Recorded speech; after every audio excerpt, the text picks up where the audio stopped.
So Assange has granted asylum, Ecuador, has granted Assange asylum, but as we can see, it looks like this is just the beginning of another chapter of the Assange saga. So where do we go from here? RT correspondent Christine Frizzau has been following the story closely and joins us now live from the White House to weigh in. So Christine, what is next for Julian Assange? Well, Liz, I think we're going to find out a lot more in the next coming days ahead. Right now, it's a very good question. As Laura Smith mentioned earlier in the show, Julian Assange might be safe and welcomed to Ecuador, but the question is, how does he get from London to Ecuador? A whole lot of people wondering that. As she mentioned also, he has been told time and time again by British authorities that if he sets any foot off the premises, that he will be promptly arrested. A lot of people wondering today as well what Julian Assange will do once he gets to Ecuador. Will he continue to run WikiLeaks? Will he be able to get funding for it? People wondering as well if Sweden will continue to try to extradite him and if also the U.S. will get involved. Remember, I'm sure we've mentioned this a few times during this hour, but Julian Assange has not been formally charged. He is merely wanted for questioning in Sweden. Now, we have heard that Julian Assange plans to make a statement outside of the embassy on Sunday. I think we will learn a lot more. But he did release a very short statement today upon finding out the news, and I just want to read you a small part of that. He said, "While today is a historic victory, our struggles have just begun. The unprecedented U.S. investigation against WikiLeaks must be stopped." And he also said, while today much of the focus will be on the decision of the Ecuadorian government, it is just as important that we remember Bradley Manning has been detained without trial for over 800 days. So Julian Assange there really trying to shift the spotlight to Bradley Manning, remembering that he was arrested more than 2 years ago, accused of being the person behind leaking all these documents to the whistleblowing website, and yet he still is sort of in pretrial hearing mode right now. Now, as we kind of wait and see how both cases play out, many revelations have come out through WikiLeaks. What have the leaks brought to light?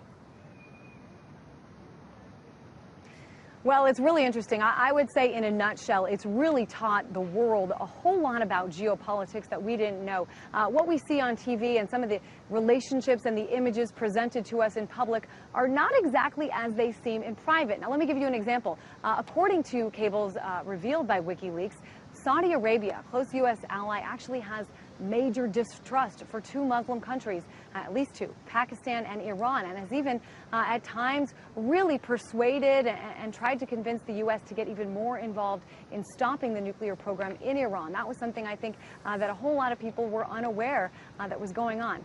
When you look closer at the U.S. itself, certainly one of the major controversies revealed by WikiLeaks was the Secretary of State's office. Secretary of State Hillary Clinton actually issued orders to have members of the UN Security Council, top officials from China, Russia, the UK, to have them spied on. So that was certainly something that a lot of people were unhappy that information came out. And then, of course, kind of focusing on the wars that this country has been involved in, is still involved in Afghanistan and in Iraq, of course.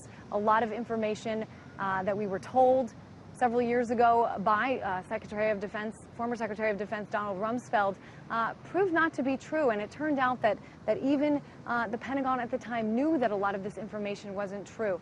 But Liz, I gotta say, some of the most damning evidence and some of the most memorable things that have come out of WikiLeaks have to do with that video that was released, Collateral Murder. Let me just show you part of that. Light them all up. 202 traffic, 260s. Come on, fire. Hey, Roger. Keep shooting. Keep shooting.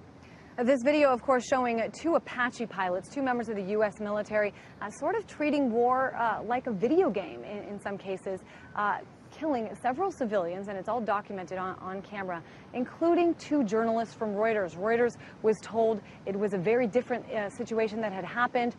So that was really interesting, and it's very different to see something like that in front of your face as opposed to sort of scrolling through all these documents. So certainly that was one of the most significant revelations that WikiLeaks has given to the world. Well, certainly that video and some of these documents, they were both shocking and embarrassing. If he does end up in the United States, what fate could possibly await him? Well, again, we should mention no charges have been filed against Julian Assange by the United States. Assange himself and his attorneys worry, though, if he's extradited to Sweden, that he will then be extradited to the United States, where he could face questioning, face charges having to do with the Espionage Act. A lot of people kind of making the same case for WikiLeaks that they're trying to make for Bradley Manning and really haven't been able to do so very articulately yet. But they're trying to make the case that the release of these documents, that the release of this video, for example, has put the U.S. safety and security in jeopardy. That's the take of a whole lot of people, and that is one reason that a whole lot of countries and a whole lot of officials in this country want to see Julian Assange have his day in court. All right, Christine, thanks so much for keeping us updated. That was RT correspondent Christine Frizzell.